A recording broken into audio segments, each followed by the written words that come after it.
फाटक पर हम दो लोग नौकरी किया करते थे।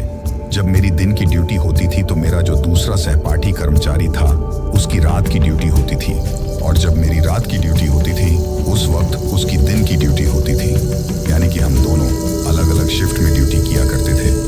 जब वह घटना मेरे साथ हुई थी उस वक्त मेरी नाइट ड्यूटी लगी हुई थी, और यह बात आज से लगभग 30 साल पहले की है। यानी कि शायद वो 1990 का दशक रहा होगा जिस वक्त मेरे साथ वो घटना हुई थी। उस वक्त पर मैंने उसी गांव में एक किराए का कमरा ले रखा था, और उस दिन मैं शाम को अपनी ड्यूटी के लिए निकल चुका था। मुझे शाम के 6 बजे तक अपने फाटक पर पहुंचकर अपनी ड्यूटी ज्वाइन करनी थी। इसीलिए मैं शाम को लगभग 5 बजे ही हमेशा अपने कमरे से निकल जाया करता था। उस वक्त रात के टाइम हमारी सिर्फ फाटक पर रहने की ही ड्यूटी नहीं होती थी, बल्कि इसके साथ ही हमें एक फाटक से लेकर दूसरे फाटक तक रात के समय 3 बार चक्कर लगाने होते थे।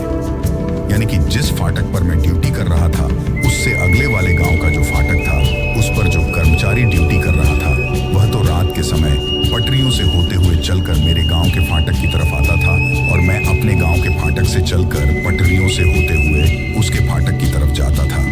हमारी ये ड्यूटी इसलिए लगाई गई थी ताकि रात के समय पटरियों में कोई खराबी तो नहीं है इसकी हम जांच कर सकें, क्योंकि वो सर्दियों का मौसम था और सर्दियों में जो लोहे की पटरियां बनी होती हैं वो ठंड की वजह से अकड़कर कई जगहों से टूट जाती हैं, और हमारी रात के समय उसी चीज को चेक करने की ड्यूटी लगती थी।